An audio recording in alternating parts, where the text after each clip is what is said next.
In Ouagadougou, a historic new chapter is being written.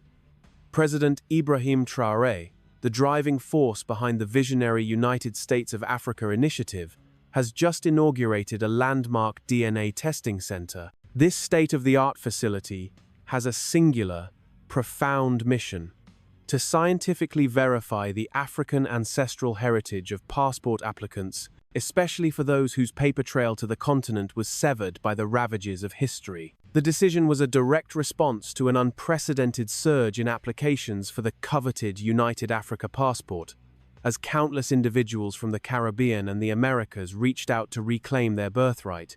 This passport has rapidly evolved into more than just a travel document.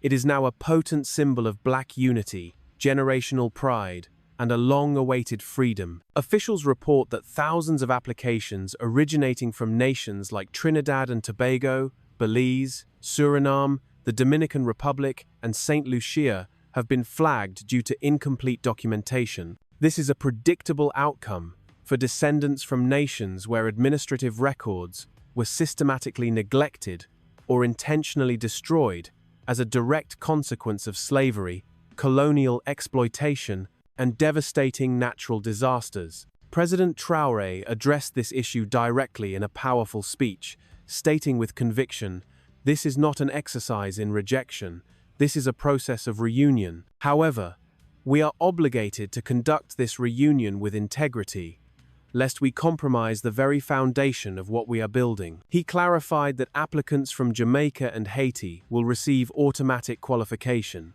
a decision based on their profound and meticulously documented historical ties to Africa, forged in the crucible of the transatlantic slave trade. The vast majority of African Americans will also find their applications processed without issue. Yet, a segment is being requested to provide further verification of their lineage, a necessary step to overcome the challenge of records that were either lost or deliberately altered over the course of many generations. This policy announcement has ignited a complex mix of emotions across the diaspora, sparking both jubilant celebration and widespread confusion. In Port of Spain, Trinidad, for example, passionate young people took to the streets, proudly waving both the Trinidadian and Pan-African flags, while chanting a unified message, "We are Africans too." Simultaneously, in Belize City, a different scene unfolded as concerned applicants gathered at community centers, seeking clarity. A deeply personal and poignant question echoed through their conversations: "Am I African enough?" The newly commissioned DNA Center in Burkina Faso is a world-class institution, outfitted with cutting-edge laboratories. It offers its verification services free of charge to all applicants. The results are handled with complete confidentiality, and individuals who receive a positive verification are immediately placed on a fast track to receive their passport. Leading Pan-African activists have voiced their support for this structured approach. A prominent leader in Ghana commented that it is essential to ensure this movement is built on a foundation of reality, making it sustainable and not merely emotional. "We are not looking for tourists," he stated. "We are looking for family." However, this bold vision has not been met with universal approval. Across the Atlantic, President Donald Trump was reportedly alarmed by the prospect of a mass exodus of African Americans applying for this passport, prompting him to issue a direct warning to President Traoré. The threat was unambiguous. If Burkina Faso proceeds, the United States will reconsider all trade agreements. The world watched, but President Traoré's response was nothing short of stunning. He did not flinch. Faced with the explicit threat from President Trump that the US could sever trade partnerships and impose punitive tariffs over the passport program, Traoré remained resolute. At a press briefing in Ouagadougou, Traoré approached the podium with a calm and deliberate confidence. A hush fell over the assembled reporters. Cameras focused intently as the world held its breath. And then, he delivered his historic declaration. "Africa is not for sale. Our people are not merchandise. If the simple act of ensuring our children can come home is a problem for the West, then that is their problem, not ours," he continued, his voice ringing with clarity. "For centuries, the world stole our people. Today, they are returning. and we will welcome them with open arms, not because they are American or Caribbean, but because they are fundamentally African. His words sent a powerful ripple of pride across the continent and the diaspora. It was a declaration of sovereignty that resonated deeply with millions. If you believe in Traoré's vision for African sovereignty, hit that like button and share this story to help spread the truth about Burkina Faso's awakening. The impact was immediate and electric. Traoré's message surged across the African continent, throughout the Caribbean, and deep into the United States. Black communities from Harlem to Atlanta, and from Chicago to Detroit, flooded social media platforms with an outpouring of praise for his extraordinary courage. Viral videos captured the mood perfectly, showing young people in Haiti passionately chanting, "We are African." Reports suggest that President Trump attempted to mitigate the backlash with a private phone call, proposing a temporary pause on the DNA program in favor of what he termed a more inclusive framework. Traoré, however, refused to even take the call. Sources deep within the Burkinabe government have since revealed his powerful directive to his aides. "You do not beg colonizers, you outgrow them." Meanwhile, the movement on the ground gained unstoppable momentum. Within the first 24 hours of its opening, hundreds of determined applicants converged on the new DNA center in Ouagadougou. Some arrived clutching partial documents, while others brought nothing more than the powerful oral histories passed down through their families for generations. The atmosphere was thick with emotion. There were tears of catharsis, laughter of homecoming, and an overwhelming sense of hope. The human stories were profoundly moving. A young woman from Dominica was overcome with emotion upon learning she would need a DNA test. "I have no records," she explained through tears. "They were all destroyed in a house fire. But I know who I am. My grandmother always told me our blood is from Ghana." A doctor at the center gently reassured her, saying, "We will find the truth. We will prove that you belong." Nevertheless, the sheer volume of applicants has placed immense strain on the system. President Traoré himself acknowledged this challenge in a public address. "We did not anticipate this volume of people," he admitted, "but we will not turn a single person away. We ask for your patience.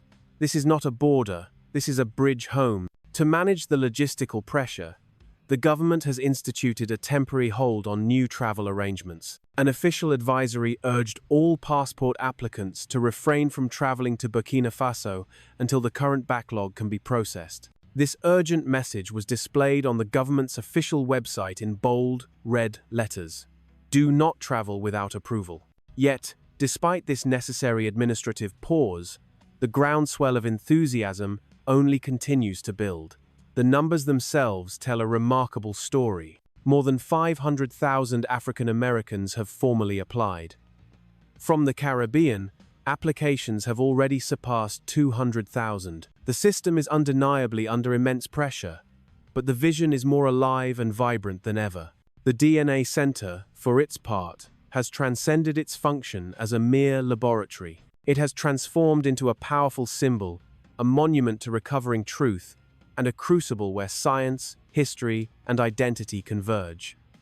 This is only the beginning of a profound journey. The question of who is African, a query that has the power to both divide and unite, now hangs over the buzzing capital. In Ouagadougou, the new test center has become the second most visited building in the nation, surpassed only by the presidential palace itself. Every single day, thousands of people form long lines, some clutching carefully preserved family trees and faded photographs, others arriving with nothing but the unwavering hope and belief that they are finally home.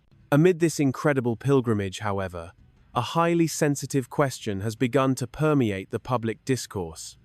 Who, precisely, qualifies as African? Reports have emerged of confusion and frustration among some applicants from nations such as Trinidad and Tobago, Belize, and Barbados. They were informed that either further documentation or a DNA test would be mandatory to advance their applications for the United Africa passport. A small number even claimed they were turned away without receiving clear guidance on their next steps. This growing unease culminated in a direct question at a press conference, where a reporter bluntly asked, Is this passport exclusively for people with perfect African bloodlines? In a rare move, President Traoré, who seldom makes two public appearances in the same week, made an unannounced visit to the DNA center. There, he delivered a calm yet powerful response that cut to the heart of the matter. Being African, he declared, is not about a standard of perfection. It is about the reality of connection. He acknowledged that while many Caribbean nations possess profound African roots, he stressed that we must protect this movement from being diluted or hijacked. He went on to explain that countries like Haiti and Jamaica were granted automatic inclusion based on the near-total African ancestry that defines their populations. Indeed, the first 10 approved applicants were all nationals of Haiti and Jamaica. A Haitian woman by the name of Annalise Durand, who had shared her personal journey with President Traoré just last week, has since become a celebrated national hero.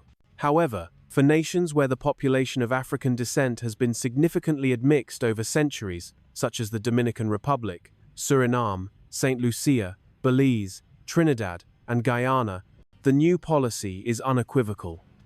If an applicant from these countries cannot substantiate their African lineage through documentation, a DNA test becomes a mandatory requirement. This clarification immediately ignited heated debates across the internet. While many people applauded the new transparency, a vocal contingent accused the policy of being inherently divisive, or even elitist. One user on the platform, formerly known as Twitter, captured the sentiment of many, writing, "So now we need a receipt to come home?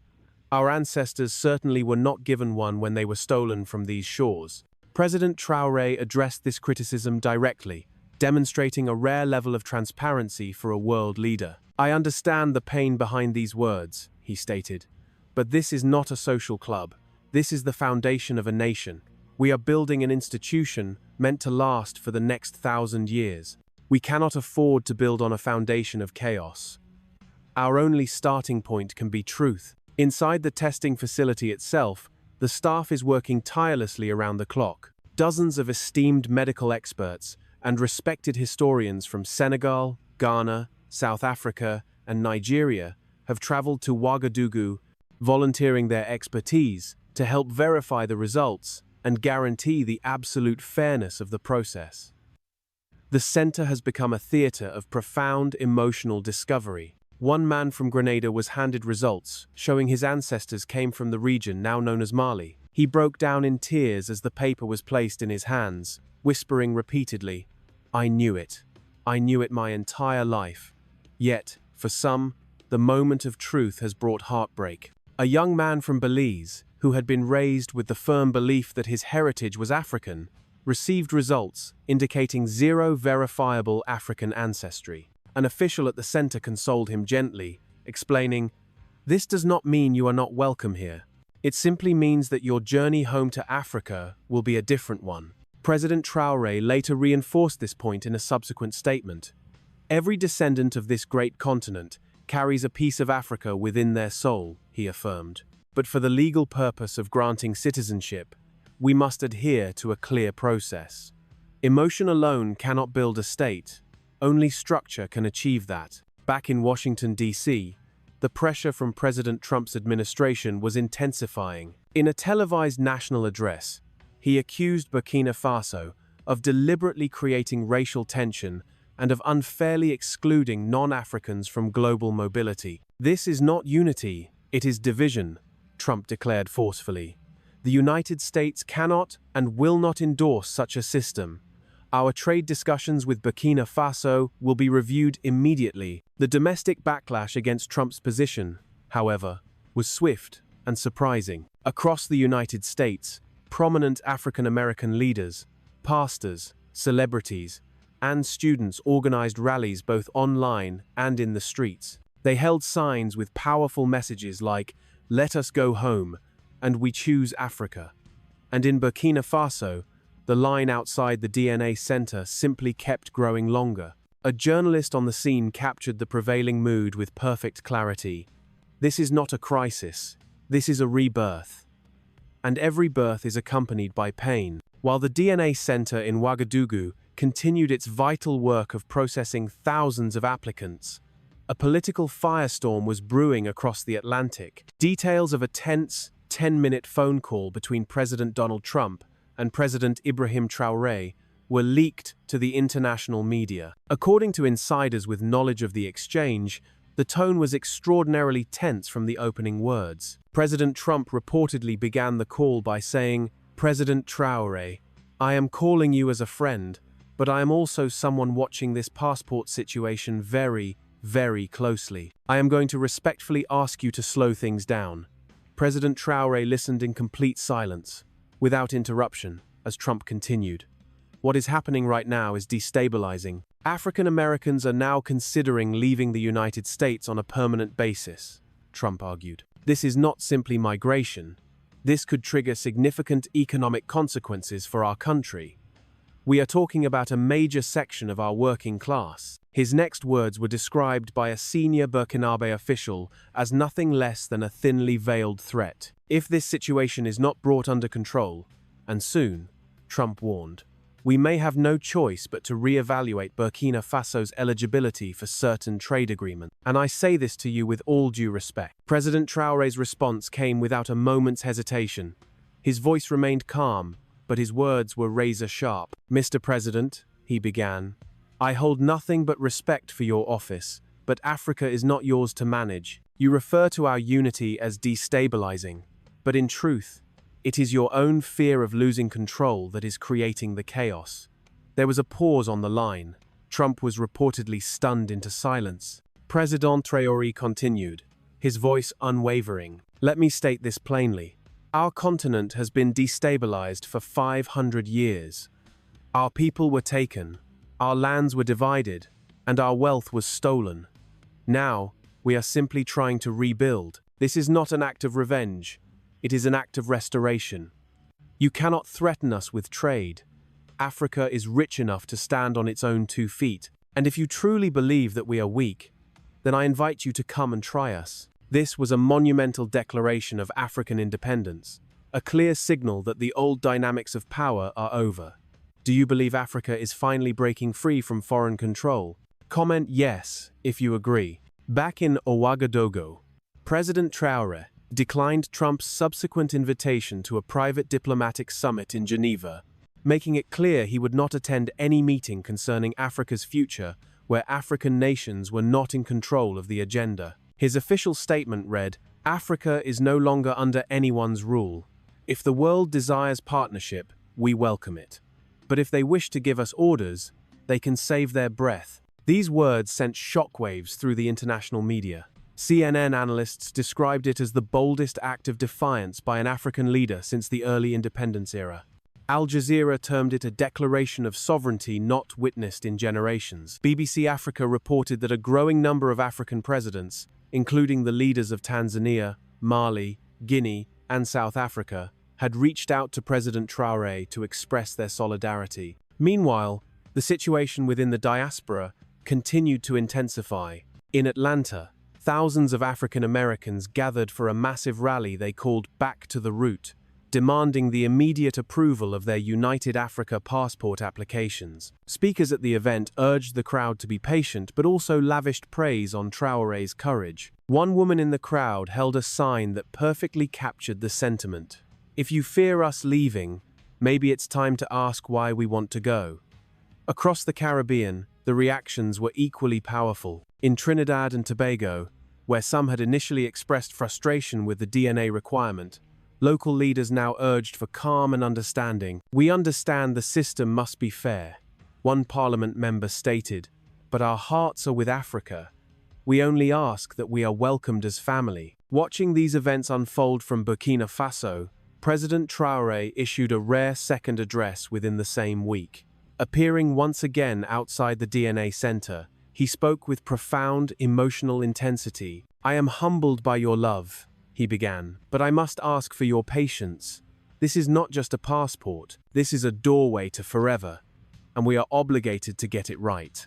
He added, "The African Union may have once been a dream, but the United States of Africa is now becoming a reality, and we must secure its borders, its values, and its future with unwavering discipline." Behind him, Construction had already commenced on a second DNA testing laboratory, with a third already being planned for the city of Bobo-Dioulasso. More African nations were now offering to host testing centers of their own. President Traoré ended his speech with a powerful reminder that echoed across the globe: no force on earth can stop a people who have remembered who they are. With that, he turned and walked back inside the center as a roar of cheers erupted from the crowd. The sun blazed over Ouagadougou as thousands gathered outside the new United Africa Immigration Center, clutching their application forms, their DNA results, and their lifelong dreams. They had traveled from as far as the Dominican Republic and Suriname. They had flown in from Canada, the United Kingdom, and every major city in the United States. Inside, President Ibrahim Traoré stood behind a simple wooden podium, flanked by the scientists from the DNA lab and government ministers from 20 African nations. He looked out at the crowd and declared, "The African Renaissance has begun, and no one can stop it now." The crowd roared in response. Journalists from over 50 countries, including from China, Russia, and even South Korea, broadcast the moment live as President Traoré prepared to address the most delicate topic yet: the final, official criteria for African identity under the United Africa Passport Program. He began by honoring Jamaica, Haiti, Barbados, and Trinidad and Tobago, whose citizens had been among the first to qualify based on their undeniable historic and cultural lineage. He then turned his focus to nations like Belize, Guyana, and Brazil, where populations of African descent were often harder to verify due to centuries of intermixing and deliberate cultural erasure. "We will not punish our people for the crimes of slavery," Traoré announced. "If your blood carries Africa, if your ancestors were stolen from these lands, then Africa will never turn her back on you." But he delivered a stern warning as well. This is not a tourism program. It is not a symbolic gesture. This passport represents a legal claim to Africa's future, and as such, it must be earned, protected, and respected. He then announced the official launch of the United Africa Ancestry Verification Center, with new branches slated to open soon in Kingston, Port-au-Prince, and Atlanta. Each center would be tasked with processing DNA and ancestral data, assisting with residency and citizenship applications, and, most importantly, helping to reunite families that had been scattered across the globe by slavery and colonization. Then came the announcement that stunned the world. President Traoré confirmed that the African Union had passed a confidential resolution, agreeing that any individual of African descent with confirmed DNA links or a documented ancestral history will be granted priority, fast-track access to full African citizenship. This would be under one flag, one currency, and one passport: the United Africa Passport. Applause thundered through the room, but Traoré was not yet finished. A journalist from the BBC interjected, "Mr. President, how do you respond to President Trump's recent threat to remove Burkina Faso from future U.S. trade agreements if you do not halt this, what he calls, dangerous migration program?" The room fell silent. President Traoré nodded slowly and answered in perfect English, his tone calm, but his words like sharpened steel. "Tell President Trump this: Africa is not yours to threaten. We are not your plantation. The days of your economic chains are over." The room erupted in cheers. He continued, "If you are so afraid of African Americans leaving your country, perhaps you should ask yourselves why. Why are your own citizens so willing to leave the so-called richest country on earth for a continent that you have consistently mocked? Maybe the problem is not us. Maybe the problem is you." His words became a global trend within minutes.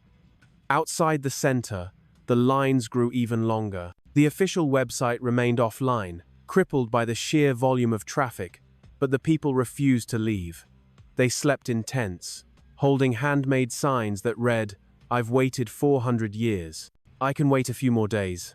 Back in Washington, United States senators scrambled to hold emergency meetings, debating how to contain what some were now calling a reverse migration crisis. But President Traoré's message had already gone global. On TikTok, A video of an African-American father hugging his daughter and telling her, "We're going home, baby," was viewed millions of times. In Barbados, the Prime Minister ordered that both the Barbadian and the United Africa flags be raised outside of Parliament. And in Burkina Faso, Ibrahim Traoré released one final video statement that shattered the internet.